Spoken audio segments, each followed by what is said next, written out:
Oke, kita lanjutkan ya. Terakhir rasanya saya sudah sempat membahas, sudah selesai membahas yang sentrifugasi ya. Kita lanjutkan dengan metode berikutnya yaitu si penghancuran sel.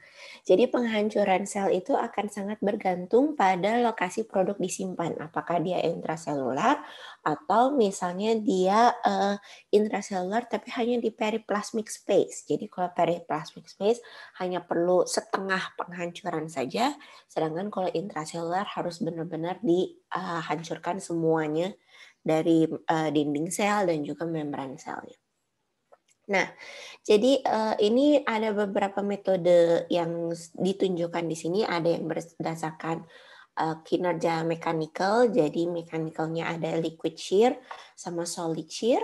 Ada yang non-mechanical, jadi kalau non-mechanical tuh ada yang physical, misalnya osmotic shock, chemical, enzymatic, ada yang desikasi, dan sebagainya.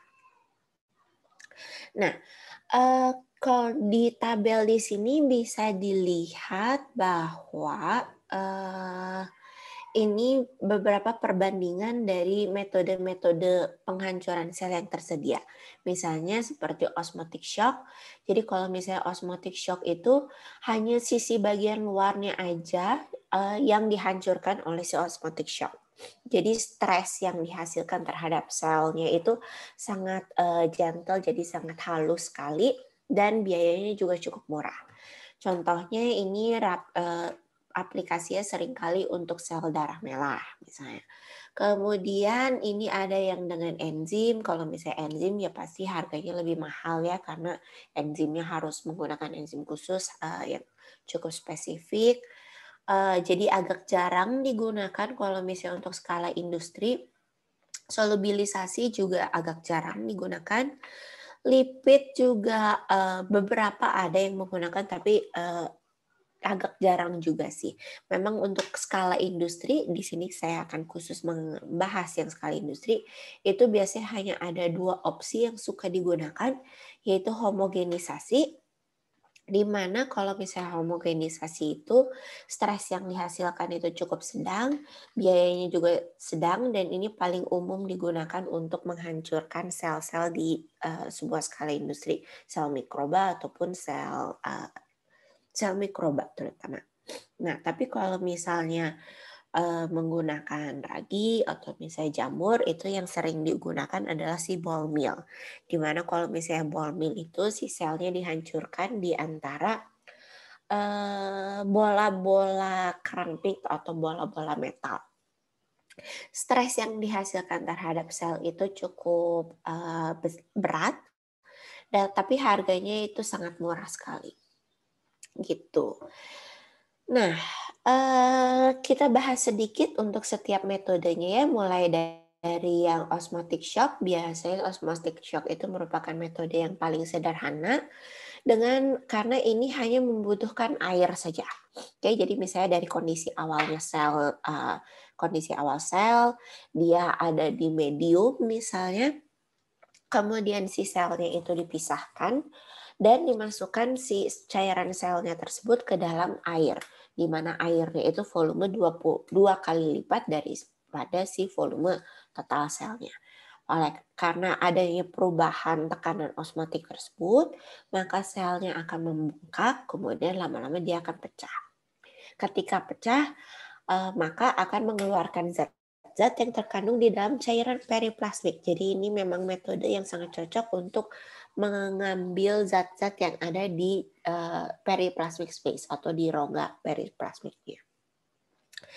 Oke, nah tapi kalau misalnya osmotic shock ini biasanya kurang cocok untuk aplikasi skala besar, terutama karena volume air yang dibutuhkan itu sangat besar sekali. Tapi ini memang kalau misalnya untuk skala lab hanya butuh penghancuran periplasmic space, maka cocoknya pakai osmotic shock. Solubilisasi ini biasanya menggunakan deterjen, ini juga untuk yang skala lab ya. Biasanya yang jenis deterjen yang digunakan antara yang ionik ataupun yang non-ionik. Untuk bioseparasi umumnya itu yang non-ionik. Kalau misalnya non-ionik itu contohnya Triton dan Twins. Ini cukup umum juga kita miliki di lab. Kemudian yang enzimatik, dia menggunakan enzim. Paling cocok untuk bakteri gram positif karena bakteri gram positif kan dia memiliki dinding sel yang tebal ya. Jadi dengan menggunakan enzim yang bisa menghancurkan dinding sel, maka si selnya itu akan lebih mudah dihancurkan, sorry.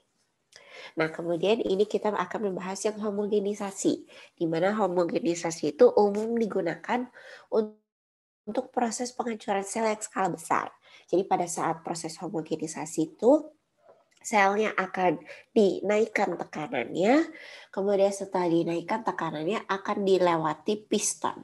Ketika melewati piston ini, maka akan ada kayak penekanan gitu. Jadi ininya bisa naik turun ya.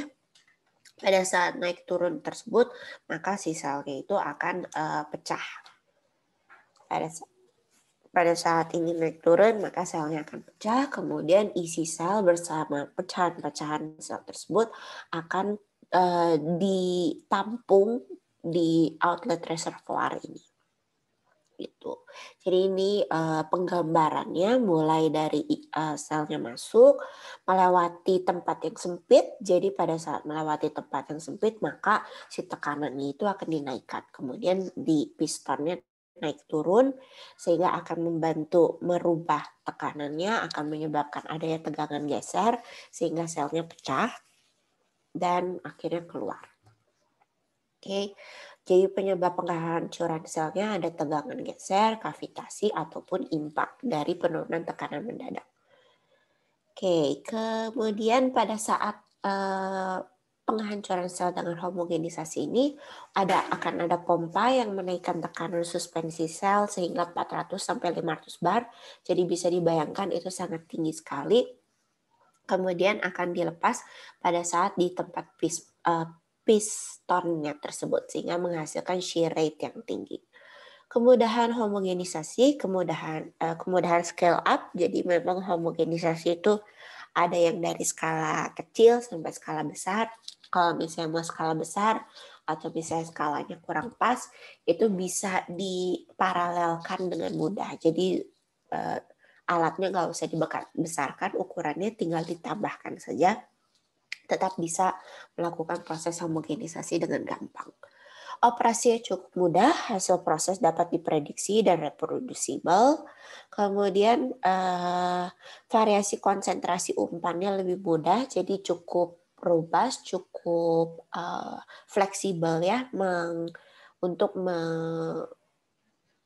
menyesuaikan terhadap si konsentrasi umpan selnya seperti apa.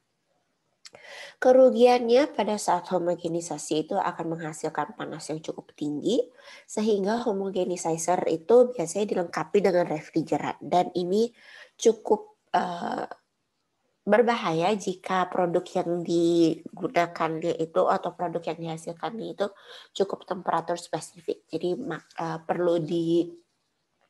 sangat perlu diperhatikan temperaturnya, jangan sampai mencapai temperatur yang akan merusak si produk tersebut. Dan kerugian lainnya tidak dapat digunakan untuk mikroba berfilamen. Jadi memang homogenisasi ini sangat cocok untuk sel-sel yang bakteri terutama ya. Jadi Escherichia coli, Pseudomonas dan sebagainya.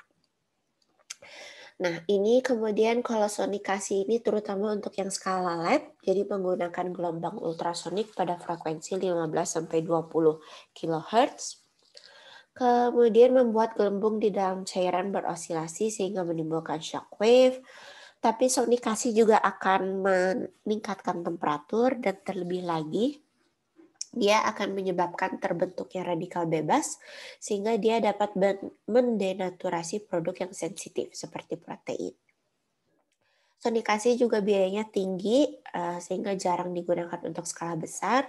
Lebih cocok untuk bakteri batang dan gram negatif, tidak cocok untuk kapang. Jadi memang untuk kapang atau untuk jamur yang berfilamen paling sering digunakan adalah si ball mill ini.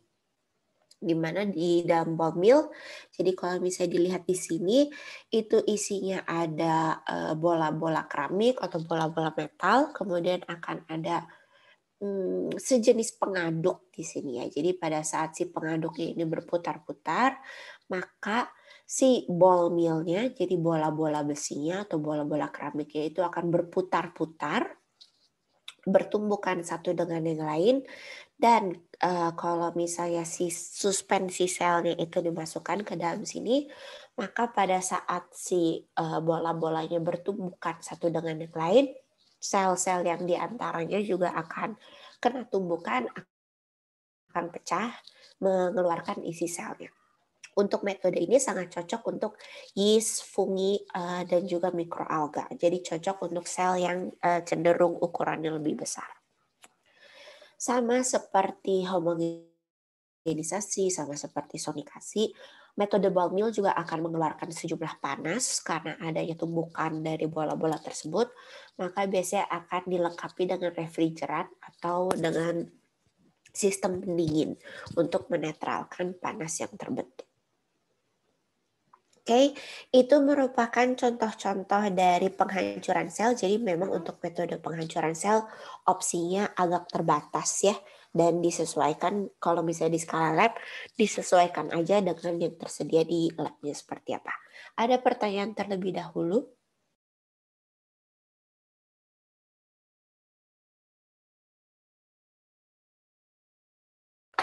Oke, kalau misalnya tidak ada, kita lanjutkan dengan metode isolasi produk. Jadi kalau misalnya isolasi produk, jadi sesudah pemisahan sel, kemudian apakah selnya dihancurkan terlebih dahulu atau enggak, nanti kan kita akan memiliki si produknya itu di dalam suatu media yang terlarut ya.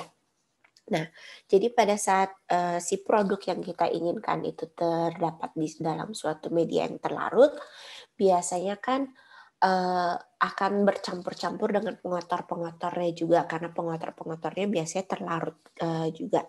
Nah, oleh karena itu kita membutuhkan metode isolasi produk di mana kalau misalnya metode isolasi produk itu biasanya berfokus pada pengambilan produk yang kita inginkan beserta beberapa pengotor yang memiliki sifat serupa.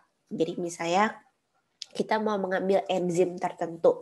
Nah, enzim tertentu itu pada saat pengambilannya tersebut biasanya dia akan bercampur dengan protein-protein lainnya atau enzim-enzim lainnya. Nah, itu tapi dengan adanya pengambilan produk dengan si pengotor-pengotor yang sifatnya mirip, maka kita bisa mengurangi volume kerja atau volume larutan yang perlu kita treatment terlebih dahulu.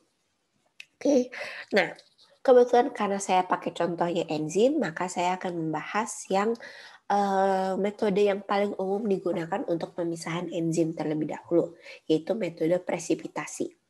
Di mana metode presipitasi ini merupakan perubahan dari zat produk terlarut tersebut menjadi suatu padatan yang tidak larut. Karena dia padatan nanti bisa dipisahkan dengan metode pemisahan pada cair yang biasa seperti filtrasi ataupun sentrifugasi. Oke, nah untuk presipitasi itu sendiri artinya penambahan suatu reagen atau suatu perubahan kondisi yang menyebabkan protein itu menggumpal menjadi partikel yang tidak larut. Untuk enzim, untuk protein, contohnya ada salting out, penambahan polimer berberat molekul tinggi, penambahan ion logam tertentu, zat kimia spesifik, atau perubahan pH. Yang paling umum yang sering digunakan adalah metode salting out. Kalau misalnya kalian baca-baca paper, itu merupakan suatu salting out ini merupakan suatu metode yang sangat umum sekali digunakan untuk memisahkan suatu enzim atau protein. Salting out ini disebabkan oleh adanya perubahan kekuatan ion. Jadi kalau misalnya di dalam kondisi normal, di dalam suatu kondisi tekanan osmotik yang sesuai dengan sel dan protein dan sebagainya, biasanya molekul besar itu hanya agak larut di dalam air murni. Oke, penambahan ion-ion biasanya akan meningkatkan kelarutan, penambahan ion-ion dalam jumlah tertentu. Ini yang disebut sebagai salting in. Nah, ketika kekuatan ionnya itu terus ditambah, jumlah ionnya terus ditambah sampai kekuatan ion tertentu terlewati, maka ini akan terjadi salting out, di mana salting out itu molekul bermuatan seperti protein akan terpresipitasi secara cepat. Oke, jadi pengendapan protein dalam suatu larutan garam netral dengan konsentrasi yang tinggi. Reagen yang digunakan hanya ada dua, selalu antara amonium sulfat ataupun antara sodium sulfat. Kalau misalnya baca paper apapun selalu antara dua ini opsinya. Nah, pada metode salting out ini terutama menguntungkan karena dia akan menyebabkan peningkatan kemurnian sebanyak 10%. Jadi isolasi produknya itu cukup efisien, cukup baik, langsung mendapatkan produk yang diinginkan bersama beberapa pengotornya. Nah, kemudian pada saat melakukan salting out ini biasanya konsentrasi si amonium sulfat yang digunakan itu ditingkatkan secara perlahan. Jadi mulai dari 30%, setelah itu dipindahkan ke 40%, kemudian ditingkatkan lagi 50%, 60%, sampai akhirnya terjadi presipitasi secara cukup. Dan temperatur yang digunakan itu harus sedikit lebih tinggi, jadi 35-40 untuk mempertahankan kelarutannya agar tetap tinggi. Itu yang paling umum digunakan. Opsi lainnya misalnya penambahan pelarut organik, tapi kalau misalnya kita ngomongin enzim ya, atau ngomongin protein, biasanya penambahan pelarut organik itu akan menyebabkan si enzimnya atau proteinnya itu deaktivasi. Oke, karena mereka kan biasanya tidak suka dengan pelarut organik, apalagi pelarut organiknya itu etanol atau aseton, maka akan menyebabkan deaktivasi enzim, makanya agak jarang digunakan, kalau nggak terpaksa nggak akan digunakan. Sama dengan penambahan polimer dengan berat molekul tinggi, ini sedikit lebih umum digunakan daripada yang dengan pelarut organik ya. Contoh yang paling umum itu menggunakan polyethylene glycol, dan polyethylene glycol itu memang merupakan suatu protein yang sangat biocompatible. Jadi buat biocompatibility-nya itu termasuk yang sangat tinggi. Jadi kalau misalnya untuk implan medis itu juga beberapa akan menggunakan polyethylene glycol. Nah, ini lumayan umum digunakan juga, relatif murah, tapi ya tetap tidak seumum dengan metode salting out. Oke, jadi biasanya menggunakan polyethylene glycol dengan molecular weight 4.000 sampai 6.000, dapat ditambahkan sampai konsentrasi kurang lebih 50% berat. Jadi yang dibutuhkan itu cukup tinggi, dan protein yang terendapkan sekitar 6 sampai 12%. Jadi sebenarnya agak rendah ya kalau misalnya dengan metode presipitasi apapun. Tapi memang metode presipitasi ini yang paling gampang dilakukan. Oke, kemudian ini satu lagi presipitasi dengan isoelektrik. Jadi kalau misalnya pertama-tama harus dikenalkan dulu sebuah istilah yaitu pH isoelektriknya atau yang disebut sebagai PI. Di mana PI itu adalah pH ketika suatu molekul protein bermuatan positif. Jadi sudah pernah dijelaskan nggak ya? Kalian tahu nggak kalau misalnya si protein itu dia memiliki 2 gugus fungsi? Tahu nggak? Saya baru ingat kalau misalnya di ini kalian nggak dapat biomolekul ya. Oke, jadi kalau misalnya protein itu biasanya dia terdiri dari 2 buah gugus fungsi. Ada gugus fungsi positif itu biasanya yang gugus fungsi COOH. Kemudian gugus fungsi negatifnya COOH, gugus fungsi positifnya yang amina, jadi NH2. Nah, NH2 atau NH3 bergantung pada posisinya. Nah, biasanya pada pH karena dia memiliki dua buah gugus fungsi yang positif dan negatif, maka keseluruhan molekul tersebut, apakah dia bermuatan positif atau apakah dia bermuatan negatif, akan sangat bergantung pada pH. Contoh di sini, pada saat dia pH-nya 2, dia memiliki nilai pKa-nya 2,34. Jadi keseluruhannya itu dia akan bermuatan positif. Iya, positif. Iya, ekuivalen OH minus ya. Jadi ini akan bermuatan positif. Tapi kalau misalnya pada saat pH tinggi, pH 10 misalnya, keseluruhannya dia akan bermuatan negatif. Kenapa dia bisa seperti itu? Karena itu akan bergantung pada pH berapa, akan berinteraksi dengan larutan di sekitarnya seperti apa, sehingga dia akan memiliki muatan yang berbeda-beda. Nah, pada saat si gugus fungsi amina dengan gugus fungsi COOH-nya itu sama kuatnya, maka keseluruhannya itu dia akan bermuatan netral atau disebutnya sebagai Zwitter ion. Zwitter ion ya. Nah, pada saat dia titik benar-benar bermuatan netral, positif negatif sama kuatnya, itu yang disebut PI. Kok di sini saya nulisnya bermuatan positif ya, seharusnya bermuatan netral. Oke, sorry. Nah, PI itu biasanya angkanya itu setengah dari PK1 dengan si PK2.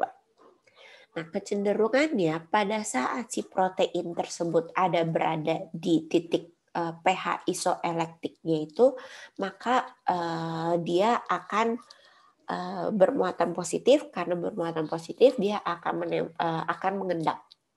Jadi tidak akan ada interaksi dengan si zat-zat sekitarnya, sehingga dia akan mengendap. Metode ini sangat efektif untuk protein dengan hidrofobisitas atau hidrofobisitas permukaan yang tinggi, jadi permukaan yang non-polar. Dan ini juga merupakan metode yang cukup murah, terutama kalau misalnya dilakukan di skala lab. Tapi ini akan sangat bergantung juga pada si nilai pH isoelektriknya. Apakah nilai pH isoelektriknya itu dekat-dekat netral atau enggak. Karena kalau misalnya pH isoelektriknya ternyata di pH 6 atau lebih rendah lagi 5 atau 4, itu kan terlalu rendah untuk suatu protein ya, maka bisa mengakibatkan adanya denaturasi protein. Metode presipitasi lainnya misalnya dengan enzim lain atau protein lain, atau misalnya dengan presipitasi dengan ion logam ya. Untuk enzim dan protein dia akan berinteraksi sehingga membentuk suatu garam logam tertentu, tapi karena adanya perubahan dari fasa enzim menjadi suatu garam logam, maka kemungkinan akan menyebabkan denaturasi protein enzim. Jadi jarang juga digunakan. Kemudian presipitasi dengan zat-zat spesifik lain, contohnya kalau misalnya asam nukleat itu bisa diendapkan secara spesifik dengan menggunakan streptomycin.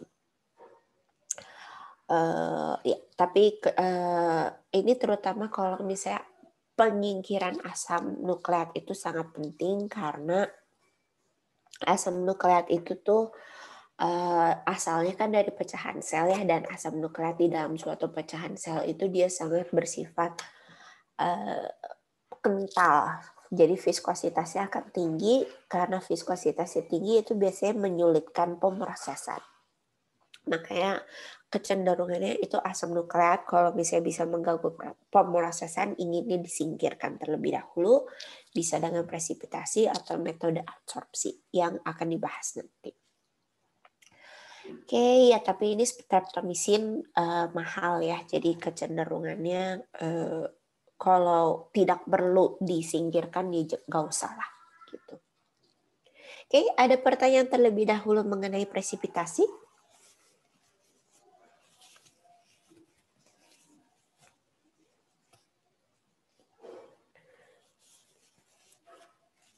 Kalau misalnya tidak, sedikit membahas metode pengendapan lainnya.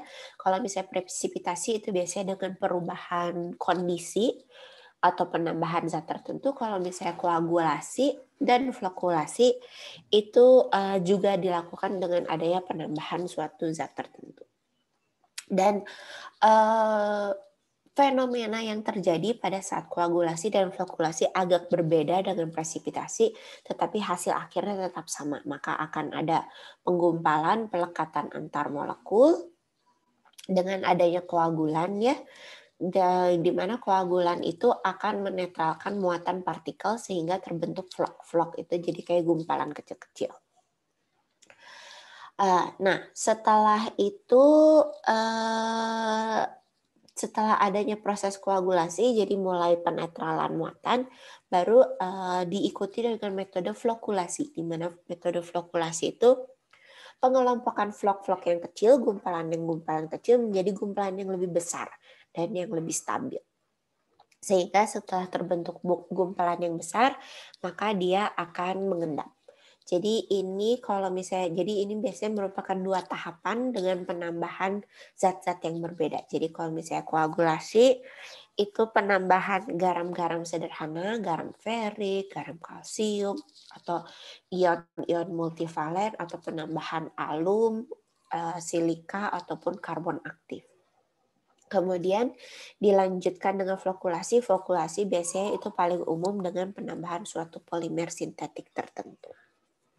Oke, nanti dari penambahan dari tangki koagulasi dilanjutkan ke tangki flokulasi. Setelah itu di tangki flokulasi dipisahkan si vlog-vlognya biasanya dengan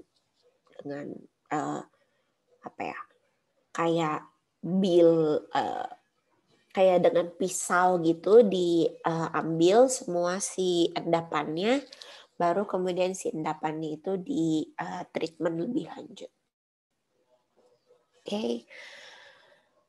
Ini bisa contoh juga untuk enzim juga ya, tapi kalau misalnya koagulasi dan flokulasi umumnya untuk molekul-molekul besar sih. Jadi tidak hanya enzim, tapi molekul apapun yang ukurannya cukup signifikan, cukup besar. Nah, selain dengan menggunakan pisau tadi, bisa juga dengan menggunakan pengendapan gravity settling, jadi dibiarkan sampai gravitasi menyebabkan si gumpalannya turun, atau kalau misalnya mau lebih cepat dengan filtrasi ataupun dengan sentrifugasi. Oke, nah kalau misalnya untuk melakukan koagulasi dan flokulasi biasanya ada percobaannya terlebih dahulu ya di skala lab. Jadi koagulan apa yang cocok, flokulan apa yang cocok. Jadi ini benar-benar akan sangat bergantung pada sistem-sistemnya. Harus dites satu-satu, konsentrasinya harus dites satu-satu. Jadi tidak ada guideline umum seperti apa, biasanya akan harus dites satu-satu gitu.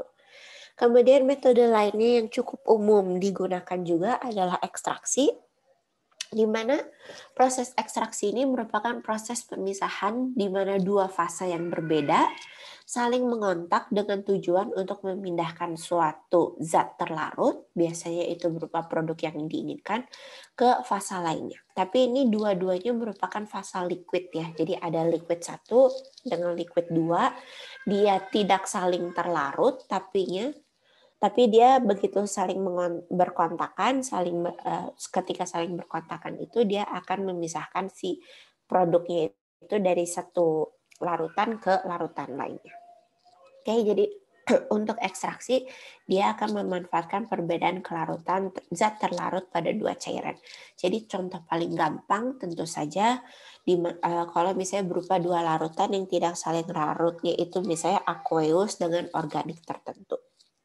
Atau misalnya keduanya itu dapat berupa suatu larutan aqueous, jadi berbasiskan air, tapi ditambahkan suatu polimer tertentu yang menyebabkan kedua larutan tersebut tidak saling larut. Jadi misalnya satu ditambahkan PEG, satu ditambahkan polimer lainnya.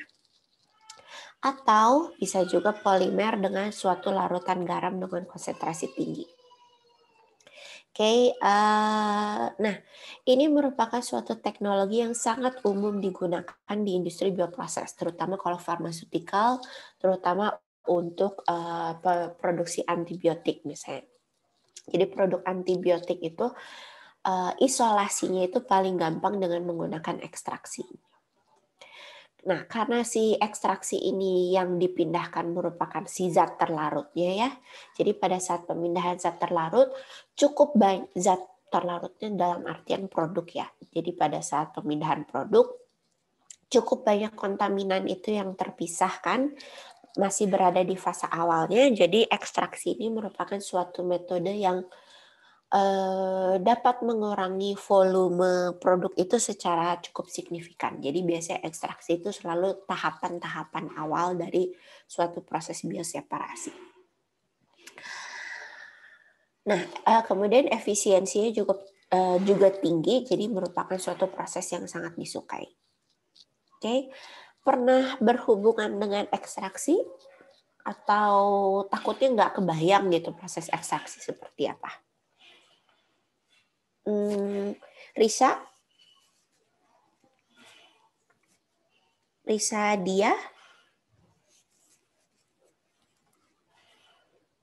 saya udah ngomong cukup banyak ya selama berapa menit tuh. Jadi pengen gantian.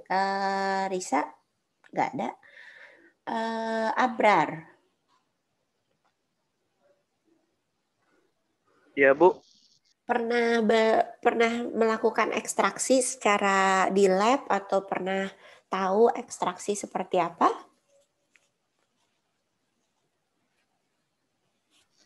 Saya dulu pernah ekstraksi di ini sih Bu, cuman nggak tahu itu bisa dibilang ekstraksi atau enggak, tapi intinya adalah pemisahan sih Bu, uh, antara dua larutan seperti itu Bu. Waktu saya kerja dulu. Oke. Pemisahan antar dua larutan ini jadi maksudnya kayak ada pengendapan, ditungguin gitu sampai terjadi pemisahan antara dua fasa gitu ya. Iya, kurang lebih kayak gitu Bu. Oke. Kalau tidak ada pemindahan produk dari satu fase ke fase lainnya, belum tentu disebut sebagai ekstraksi ya. Jadi memang kalau misalnya untuk di skala lab, nah kalau misalnya di skala lab atau di skala kecil memang digunakan seperti ini ya. Jadi biasanya ada larutan satu dengan larutan lainnya dimasukkan ke dalam suatu funnel seperti ini, kemudian diaduk-aduk, dikocok-kocok biar benar-benar dua larutan tersebut saling berkontakan. Kemudian habis itu dibiarkan tegak sampai akhirnya terpisah dua fasa tersebut. Ketika sudah terpisah dua fasanya, baru tinggal dibuka si kerannya. Kemudian ketika udah turun fase 1, ketika fase satunya hampir turun, di stop. Itu memang merupakan suatu alat ekstraksi yang paling sederhana di dalam lab. Tapi ya prinsipnya sama. Kalau misalnya yang tadi yang dengan separatory funnel, itu disebutnya ekstraksi batch ya. Jadi ekstraksi batch artinya hanya berlangsung satu tahapan aja. Artinya si antara zat umpan dengan zat pengekstraknya itu dicampurkan di satu wadah, kemudian habis itu dipisahkan lagi. Nah, kalau misalnya sistem ekstraksi batch ini, karena dia hanya satu tahapan seperti itu, biasanya pemisahannya itu kurang efisien, kurang banyak lah. Karena pada suatu proses ekstraksi itu dia akan stop ketika larutannya itu atau konsentrasi solutnya atau produknya itu akan berada di dalam suatu titik keseimbangan. Titik keseimbangannya artinya di dalam fase awalnya itu ada berapa, di dalam fase yang keduanya yang pengekstraknya itu akan ada berapa. Dan itu selalu berada pada titik tertentu, pada titik keseimbangan tertentu. Makanya biasanya itu kurang cocok untuk yang skala besar. Untuk skala besar pasti kita akan gunakan yang ekstraksi bertingkat. Jadi kalau misalnya ekstraksi bertingkat itu Seperti ekstraksi batch yang diulang beberapa kali. Jadi akan ada pengontakan sekali, setelah itu dipisahkan, setelah itu dikontakkan lagi untuk kedua kalinya dengan zat pengekstrak yang biasanya segar ya, atau memiliki konsentrasi yang berbeda. Kemudian akan dikontakkan lagi di tahapan ketiga dan sebagainya. Itu yang disebut ekstraksi bertingkat. Oke. Saya akan balik lagi sedikit ya. Saya akan menggunakan contoh enzim lagi karena memang contoh enzim atau protein itu yang paling gampang ya. Nah, kalau misalnya untuk contoh yang enzim atau protein, dia tidak akan menggunakan larutan organik, walaupun pemisahan larutan organik dengan larutan air itu kan gampang banget ya. Bayangkan antara minyak dengan air, itu kan memang tidak saling larut ya, dan itu merupakan zat ekstraksi yang paling gampang. Tapi kalau misalnya pelarutnya dengan organik, biasanya enzim itu akan dapat terdenaturasi dalam larutan organik. Jadi paling sering itu akan menggunakan 2 buah polimer. Jadi contohnya satu itu PEG 6000, satunya lagi dextran 500. Nah, ini ada contoh gambar koefisien kesetimbangannya, atau kalau misalnya di ekstraksi itu disebutnya koefisien partisi untuk protein tertentu pada campuran PEG 6000 dan dextran 500. Nah, ini koefisien partisinya atau koefisien kesetimbangannya itu akan sangat bergantung pada berat molekulnya dan juga akan sangat bergantung pada pH-nya. Contoh kalau misalnya gambar 6.4, ini untuk menunjukkan efeknya terhadap berat molekul suatu protein, maka diambilnya itu pada titik isoelektriknya tadi. Oke, jadi kalau misalnya pada titik isoelektrik tertentu, maka dia akan sangat dipengaruhi oleh si berat molekulnya. Jadi kalau misalnya berat molekulnya tinggi, koefisien partisinya itu cukup rendah ya. Ini saya akan bahas kilas aja karena gimana pun juga waktunya terbatas, jadi saya hanya akan mengenalkan istilah-istilahnya saja, akan lebih detail dibahas mengenai si alatnya itu sendiri. Ups, kepencet. Nah, kalau ini juga akan, yang sebelah sini akan menunjukkan si koefisien partisinya, pengaruh pH terhadap si koefisien partisinya untuk protein ovalbumin. Dan ini juga akan dipengaruhi oleh garam-garam yang berinteraksi dengan si protein tersebut. Oke, ya itu pokoknya intinya dipengaruhi oleh pH, garam-garamnya, dan molekular weight. Ini ekstraksi bertingkat tadi ya, yang sudah sempat dibahas. Alat-alat ekstraksi yang sederhana tadi sempat dibahas yang skala lab, pakai separator Rivanel seperti ini. Kemudian kalau misalnya yang agak lebih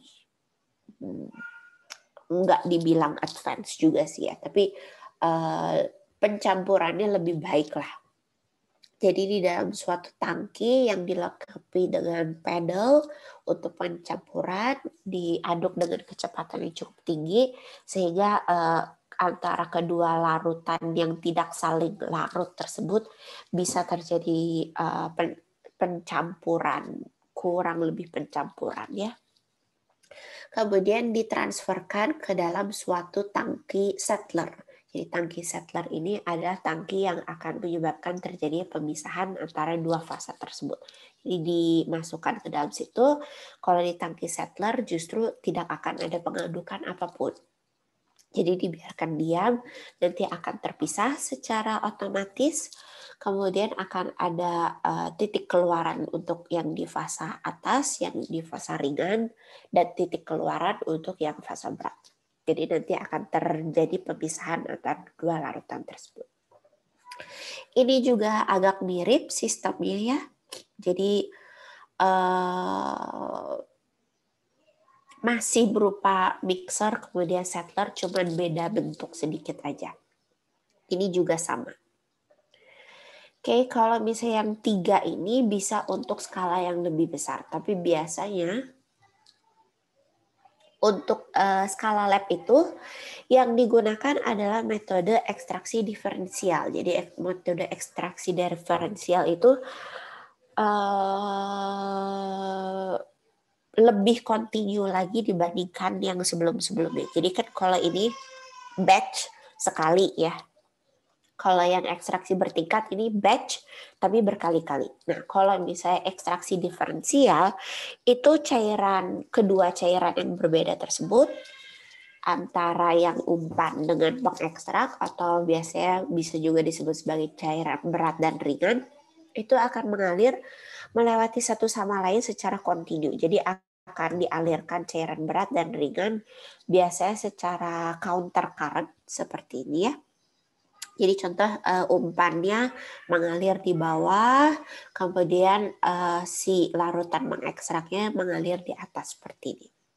Ini karena mengalirnya selalu berlawanan arah, selalu secara kontinu, maka dia tidak akan pernah mencapai suatu kesetimbangan tertentu. Jadi secara teorinya, dia akan bisa terus terjadi ekstraksi, terus akan terjadi pemindahan antara satu fase zat produk dari satu fase ke fase lainnya. Oke, nah untuk ekstraksi diferensial ada 2 alat yang sering digunakan untuk suatu produk proses bioseparasi. Yang pertama ini disebut reciprocating plate extraction column. Jadi ceritanya di sini di garis-garis horizontal seperti ini akan ada pelat yang dilengkapi dengan bolongan. Nah, di pelat yang dilengkapi dengan bolongan tersebut akan terjadi pencampuran antara si fasa beratnya dengan si fasa ringan. Jadi contoh di sini ya, fasa beratnya akan masuk dari atas, kemudian si fasa ringannya akan masuk dari bawah, contohnya seperti ini. Kemudian pada saat di tengah-tengah ini akan terjadi kontak antara si fasa berat dengan si fasa ringan. Oke, terjadi kontak di antara bolong-bolongnya, di antara plate-plate-nya tersebut, dan si ini kok tidak ada gambarnya. Ini sebenarnya akan ada pergerakan. Jadi si pelat-pelatnya ini akan digoyang-goyangkan biar pencampuran antara fasa berat dan fasa ringannya itu lebih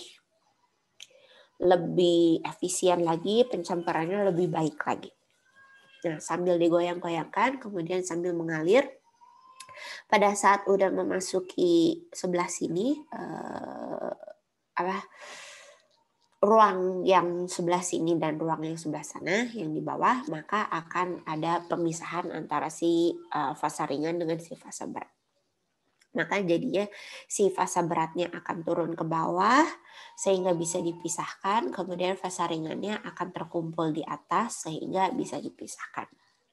Itu contoh untuk yang menggunakan pelat, tapi yang paling sering digunakan, yang paling umum digunakan adalah yang si Podbielniak centrifugal extractor ini.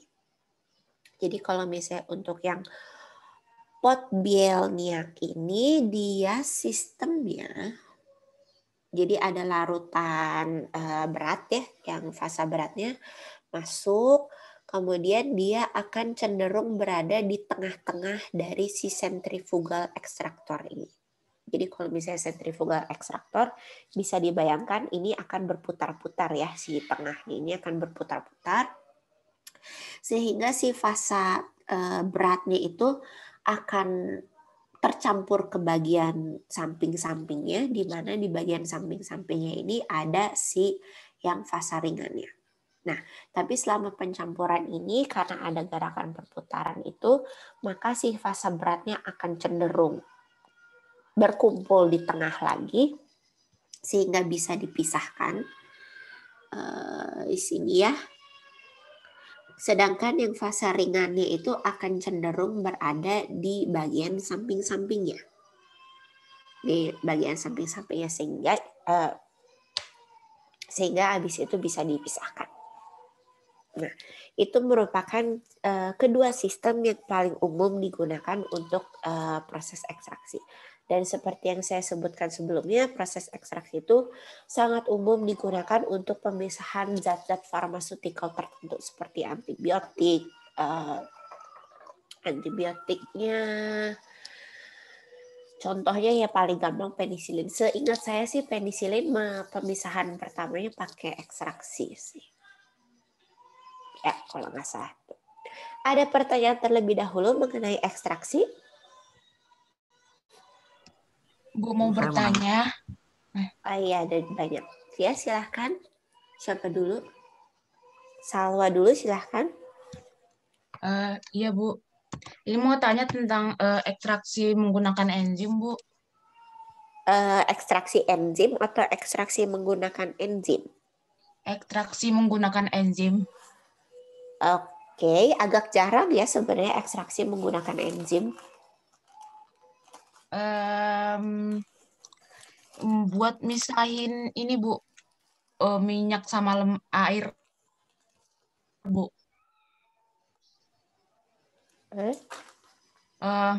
Tadi Ya. tadi Ibu kalau nggak salah ada ngomong apa? Ekstrak apa? Misahin air sama minyak itu pakai enzim tidak terdenaturasi ya, Bu?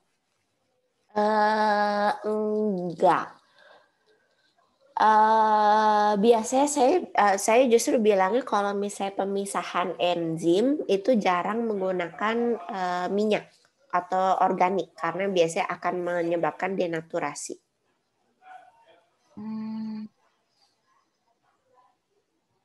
Ini kasusnya seperti apa, Salwa, yang dimiliki di pemikirannya? Ini mau apa, Bu? Mau ekstraksi VCO menggunakan enzim, Bu. Terus ekstraksi VCO menggunakan enzim. Ya.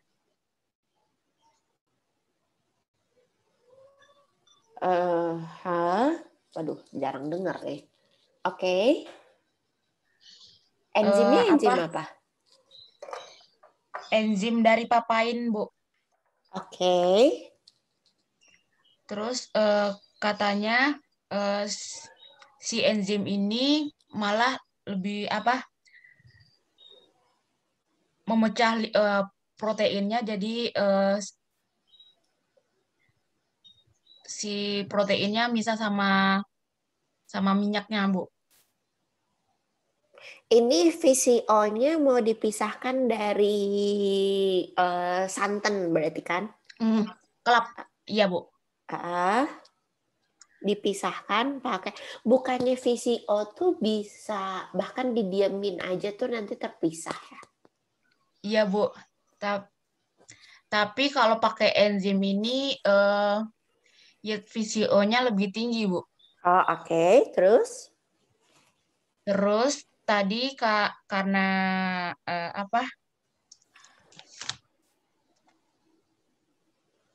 menggunakan enzim air sama minyaknya tidak terdenaturasi. Gimana sih, Bu?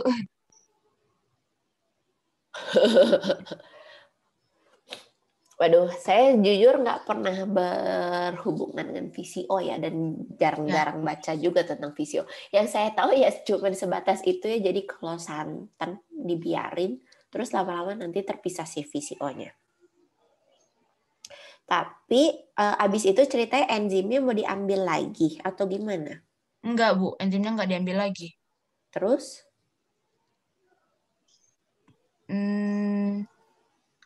Karena enzimnya dari makanan juga kan, Bu. Dari pepaya. Jadi yang mau dipisahkan antara apa dengan apa? Kan santannya jadi minyak sama minyak dan ampasnya sama airnya. Iya. Itu mau dipisahkan gitu. Iya. Oke. Kalau misalnya hanya pemisahan antara si fasa minyak dengan si fasa santannya sih sebenarnya pakai filtrasi aja bisa atau pakai sentrifugasi aja bisa. Iya. Nah, saya nggak ngerti maksud enzimnya. Enzimnya bakal ada seharusnya enzimnya bakal ada di fasa santannya sih.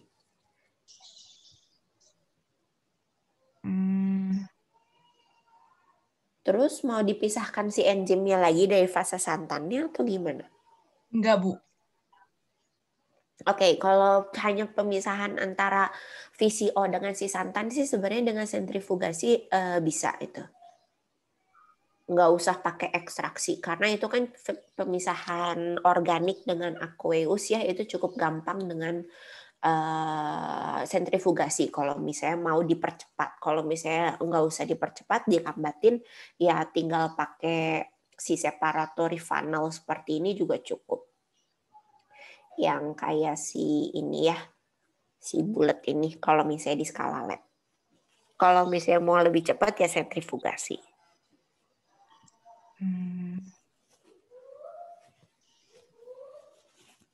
Baik, Bu. Terima kasih, Bu. Cukup menjawab? Ya, Bu. Oke, tadi Terima satu kasih, Bu. lagi ya, tadi satu lagi yang mau bertanya. Ya, Bu, saya mau nanya, Bu. Tentang jadi di ekstraksi itu setelah produknya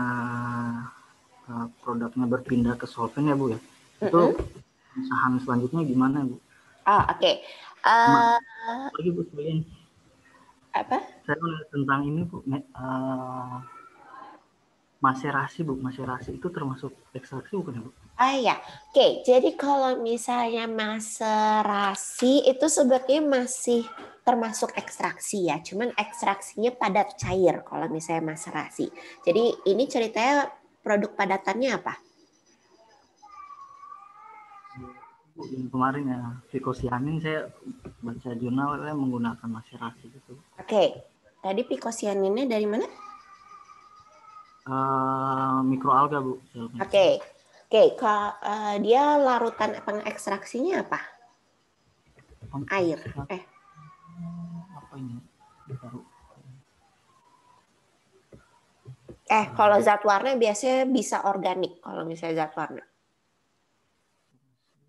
Iya, Bu, organik, Bu. Organiknya apa dia pakainya?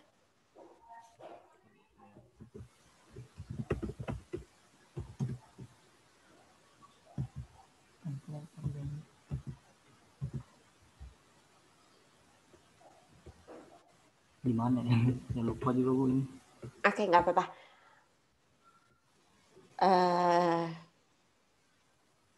Oke. Ya, jadi kalau misalnya maserasi itu sebenarnya merupakan proses ekstraksi juga, tapi ekstraksinya padat cair. Padat cair artinya satu padatan dan si zat pengekstraknya itu berupa cairan. Jadi kalau misalnya yang tadi kasusnya vicocyanin ya, vicocyaninnya dari suatu mikroalga, berarti si maserasi itu dia menyatakan adanya proses pemotongan. Jadi kalau misalnya bayangan saya, berarti si mikroalganya itu dipecahkan terlebih dahulu, dipecahkan terlebih dahulu. Setelah itu dicampurkan dengan si zat pengekstraknya. Zat pengekstraknya kalau zat warna seperti yang tadi saya sebutkan, biasanya kelarutan zat warna di fasa organik itu cukup tinggi. Nah, jadi itu tinggal dikontakkan, kemudian habis itu misalnya kalau misalnya udah dipecahkan, mungkin difiltrasi atau disentrifugasi gitu ya. Nanti tinggal diambil si fasa organiknya. Kan kalau misalnya disentrifugasi berarti fasa organiknya ada di atas ya. Nah, tinggal diambil si fasa organiknya. Setelah itu kalau misalnya itu proses berikutnya akan seperti apa, akan bergantung kepada berapa banyak pengotor yang ikut terekstraksi ke fasa organiknya. Kalau misalnya ternyata si fasa organiknya cukup selektif terhadap zat warna, itu berarti tinggal dikeringkan aja biar dapat pigmen warnanya, itu bisa. Nah, kalau misalnya ternyata dia tidak spesifik terhadap zat warna, ada beberapa pengotor yang ikut, itu harus ada proses-proses tambahan lagi. Proses tambahannya seperti apa? Bisa dengan membran. Contoh yang akan kita bahas di kuliah ini sebenarnya akan ada 2, dengan proses membran ataupun dengan proses kromatografi. Nah, kalau misalnya membran kan akan berdasarkan pada perbedaan ukuran biasanya kan pigmen warna tuh cukup besar ya. Jadi misalnya dengan menggunakan membran itu pemisahan berdasarkan ukuran, yang kecil-kecilnya terlewati membran, pigmen warnanya tertahan, misalnya seperti itu. Untuk pigmen warna saya nggak ngebayangin pakai kromatografi, kayaknya agak jarang ya. Bahkan menurut saya kalau pigmen warna mungkin bisa langsung dikeringin aja, karena pigmen warna di fase organik itu biasanya cukup spesifik sih. Kalau misalnya di papernya dia bilangnya gimana? Oh iya Bu, ini dia pakai metanol Bu. Oke, pakai metanol terus?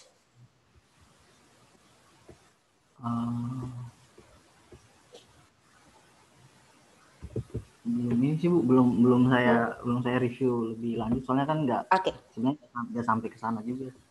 Oke. Pokoknya kalau misalnya untuk proses ekstraksi, tahapan berikutnya seperti apa itu akan bergantung kepada berapa kemurnian yang diinginkan, berapa banyak pengotor yang bakal ikut dan sebagainya. Kalau misalnya si alat ekstraksinya misalnya metanol kayak organik seperti itu, terus cukup murni, ya tinggal dikeringkan aja si solvennya, itu nanti bisa didapatkan si zat yang kita inginkan, itu sebenarnya bisa cukup. Tahapannya cukup seperti itu aja. Kurang lebih seperti itu. Apakah cukup menjawab? Iya Bu. Oke. Kebetulan ini udah jam 9 lebih dan saya ada kuliah lanjutan, jadi pertanyaannya di stop sampai sini dulu ya. Dan saya stop record terlebih dahulu.